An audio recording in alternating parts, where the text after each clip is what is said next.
આજનો યુવાન છે ને, એ લગ્ન કરતાં પહેલાં મેચ્યોર થઈ જાય છે. એ નક્કી કરે છે કે હું આ સ્ત્રી સાથે જીવનભર રહી શકીશ કે નહીં. અને એટલો સમય જો એને તમે આપી શકો ને તો એનું જીવન સુખી થશે. આવું હું તમને કહું છું. એટલો સમય આપો એને, એનો નિર્ણય લેવા દો. દીકરી પણ ઘણી વાર ના પાડે છે પરણવાની કે ભાઈ હું મારી ગાડી નહીં લઉં, મારું ઘર નહીં લઉં ત્યાં સુધી નહીં પરણું, કે જોબમાં અહીંયા નહીં પહોંચું ત્યાં સુધી નહીં પરણું. It's all right. મોડા પરણવું એ કોઈ ગુનો નથી. સમાજના લોકો એમ કે આમ છે ને તેમ છે ને, તો નહીં સાંભળો. કારણ કે એ જ્યાં સુધી મનથી તૈયાર નહીં થાય ને જીવન જીવવા માટે, ત્યાં સુધી એને લગ્ન જીવનમાં ધકેલવાની ભૂલ નહીં કરતા. હવે સમય બદલાયો છે. 13-14 વર્ષે છોકરી પરણી જતી, પરણીને આવે, બધું ઘરમાં સરસ. નાની ઉંમરે પરણે તો સેટલ થઈ જાય એવું કંઈ નથી. નાની ઉંમરે પરણે તો સેટલ થાય એવું કંઈ છે જ નહીં. હવે ભણેલી દીકરી છે, એને પાંખો છે, એક પપ્પાની પરી છે, એક મમ્મીનો રાજા બેટો છે. હવે આ બે જણા પરણે છે. રાજા બેટાને મમ્મી હાથમાં ગ્લાસ આપ્યો છે, પણ પપ્પાની પરી ના પાડે છે કે હું હાથમાં નહીં આપું. હવે અહીંથી પ્રશ્ન શરૂ થાય છે. સો આજના યુવાન માટે કારકિર્દી એનું લક્ષ્ય છે. એને માટે કરિયર ઇમ્પોર્ટન્ટ છે. એને પૈસા વધુ મહત્વના લાગે છે, એને પોઝિશન વધુ મહત્વની લાગે છે, એને દુનિયા જોવી છે. તમે જ એને પાંખો આપી છે. હવે તમે એમ કહો છો કે ઉડવાનું નહીં. તમે અંગ્રેજી માધ્યમની શાળામાં સારામાં સારી શાળામાં ભણાવ્યા, તમે એને વિદેશ ભણવા મોકલ્યા, તમે એને આ આપ્યું, તમે એને આપ્યું. હવે જ્યારે એ પાછા આવ્યા છે ત્યારે તમને બધો કંટ્રોલ રિમોટથી ચલાવો. એવું તો નહીં થાય ને. હવે એની પાંખો એને આવડી ગઈ છે ઉડતા.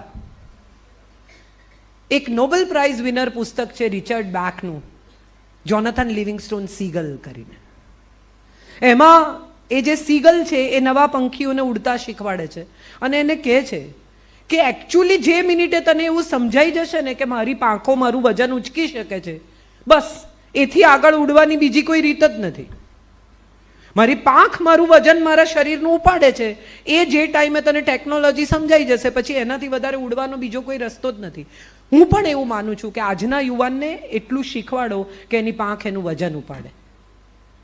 એને કહી દો કે આટલા આનાથી વધારે તારી પોકેટ મની નથી. આઈફોન તારે 15 ખરીદવો છે, 14 ખરીદવો છે, પૈસા બચાવ બેટા. અડધા હું આપીશ, અડધા તું કર. એની બર્થડે પર આપણે એને સ્પોર્ટ્સ કાર આપીએ અને પછી એમ કહીએ કે કોઈ જાતનું કશું કરી શકે એમ જ નથી. પણ એ ક્યારે કરશે જ્યારે તમે કરવા જ દેશો. હમણાં મારા કઝિને એના દીકરા માટે ફેક્ટરી નાખી, એટલે મેં એને એમ કહ્યું કે આટલી બધી કરોડો રૂપિયાની ફેક્ટરી શું કામ નાખે છે? તો કે એ કંઈ કરી શકે એમ જ નથી. અરે પણ તું જ કેમ નક્કી કરે છે કે એ કરી શકે એમ નથી? જશે ને કોકને ત્યાં નોકરી કરશે, અરે બિચારો નોકરી કરે, આપણો છોકરો કોકને ત્યાં નોકરી કરે તો કેવું લાગે? તો તમે બંને બાજુ છો. તમે આમ પણ છો ને તમે આમ પણ છો. તમે નક્કી કરો કે તમે એને તડકામાં ઊભો રાખવા માંગો છો. ડ્રાઈવર નહીં આવે, રિક્ષામાં જા, પણ તડકો એને બિલકુલ લાગવો ના જોઈએ. વરસાદ પડે તો ડ્રાઈવર છત્રી લઈને ઉતરે, ભાઈને અંદર લે અને પછી સડનલી તમને એમ લાગે કે સંઘર્ષ કર. નહીં કરે, નહીં કરે. આજના યુવાનને જો તમારે સંઘર્ષ કરતા શીખવવું હશે તો તમારે પહેલાં તો તમારી છત્રી એના પરથી લઈ લેવી પડશે. તમારો ગમે તેટલો જીવ બળે એવું નક્કી કરો કે એને તમારે દુનિયાની હરીફાઈ માટે તૈયાર કરવો છે. એ તૈયાર થવા તૈયાર છે. આપણને લાગે છે મમ્મી અહીંથી અમેરિકા વસતા છોકરાને ફોન કરે ને સૌથી પહેલા શું પૂછે? શું જમ્યો? એ ધડ દઈને ખોટું બોલશે, તારી કરેલી ગરમ રોટલી અને શાક ગરમ કર્યું, એને હમણાં 5 મિનિટ પહેલા બર્ગર ખાધું છે. પણ એ મમ્મીને ખુશ રાખવા માંગે છે કે હા તે જે રોટલી આપી હતી ને હું ખાઉં છું, તે જે થેપલા આપ્યા હતા ને મેં ગરમ કર્યા છે. માને ખુશ રાખે છે. અને પછી આપણને જ્યારે તમે અમેરિકા જાઓ ત્યારે ખબર પડે કે તમે જે સિલ્વર ફોઇલમાં પેક કરીને આપેલા ને એ એમને એમ પડ્યા છે. ખાધા નથી તે. મજાની વાત એ છે કે આ બાળકો પોતાની જિંદગી પોતાની રીતે જીવવા માંગે છે. એમને પોતાનો સંઘર્ષ કરવો છે, પોતાના સપના છે, એમનું પોતાનું જીપીએસ છે. એ મેપ એ જાતે ખોલીને ખાડામાંથી પણ પસાર થવા માંગે છે, પોતાની રીતે સહન કરવા માંગે છે, પોતાની રીતે હેરાન પણ થવા માંગે છે. થવા દો. મેં બધું કોના માટે કર્યું છે? તમે બધું તમારા માટે કર્યું છે. તમારા પૈસા તમે વાપરો. હું તો આજે ફાટેલા શર્ટ પહેર્યું છું, તો ભોગ તમારો પ્રોબ્લેમ છે. તમે શું કામ પહેરો છો ફાટેલા શર્ટ? તારી મમ્મી હજી પણ હાથે કપડાં ધુવે છે, તો એ મમ્મીનો પ્રોબ્લેમ છે. આ વોશિંગ મશીનની જનરેશન છે. Let us all understand this very clearly. And I think we all must get geared up for the future, કે આ છોકરાઓ જુદું જીવવાના છે, અને આપણે જો એમની સાથે આનંદથી જીવવું હોય તો આપણે જુદું જીવતા શીખી જઈએ. આપણી પાસે અનુભવ છે, એમની પાસે ટેકનોલોજી છે. આપણી પાસે સંઘર્ષની સમજણ છે, એમની પાસે સપના છે. આપણી પાસે નિષ્ફળતાનો અનુભવ છે, અને એમની પાસે સફળ થવાની એક અજબ જેવી જીદ છે. આ જો ભેગું થશે ને, તો મને એવું લાગે છે કે આપણે આવતીકાલના યુવાનો માટે સુંદર ફ્યુચર બનાવી શકીશું. Late us all get together and give them a wonderful future. અને મારે જેટલા યુવાન છોકરાઓ છે એમને કહેવું છે કે પપ્પા ટોકે છે અથવા મમ્મી સમજાવે છે અથવા તમને રોકે છે, તો એટલા માટે નથી રોકતા કે ટોકતા કે મમ્મી પપ્પાને તમારા આનંદથી, તમારી ફ્રીડમથી, તમારા સુખથી પ્રોબ્લેમ છે. એ એટલા માટે રોકે અને ટોકે છે કારણ કે મમ્મી પપ્પાને ખબર છે કે બહારની દુનિયામાં મા બાપ નથી, રાક્ષસો છે. બહારની દુનિયા જુદી છે. એણે બહારની દુનિયા જોઈ છે અને તમને જોવા દીધી નથી. આ ગૌતમ બુદ્ધ જેવી કથા છે કે તમને એમણે દુઃખો જોવા જ દીધા નથી, અને માટે કદાચ એ ડરે છે કે તમે જે દિવસે દુઃખ જોશો એ દિવસે તમારું દિલ તૂટી જશે. એ તમને પ્રોટેક્ટેડ રાખવા માંગે છે. અને મારે બધા જ જેટલા યંગ ફેસીસ દેખાય છે એ બધાને કહેવું છે કે જે મમ્મી પપ્પા અત્યારે બોરિંગ લાગે છે, નેગિંગ લાગે છે, ઇરિટેટિંગ લાગે છે, એ બધા મમ્મી પપ્પા કાલે નહીં હોય ને તો તમે બહુ મિસ કરશો. ઘડી ઘડી એવું થશે કે પપ્પા જે કહેતા હતા ને આ હતું, પપ્પા જે કહેતા હતા ને આ હતું. તમે તરત રિલેટ કરી શકશો, અને ત્યારે થેન્ક યુ કહેવા માટે પપ્પા નહીં હોય.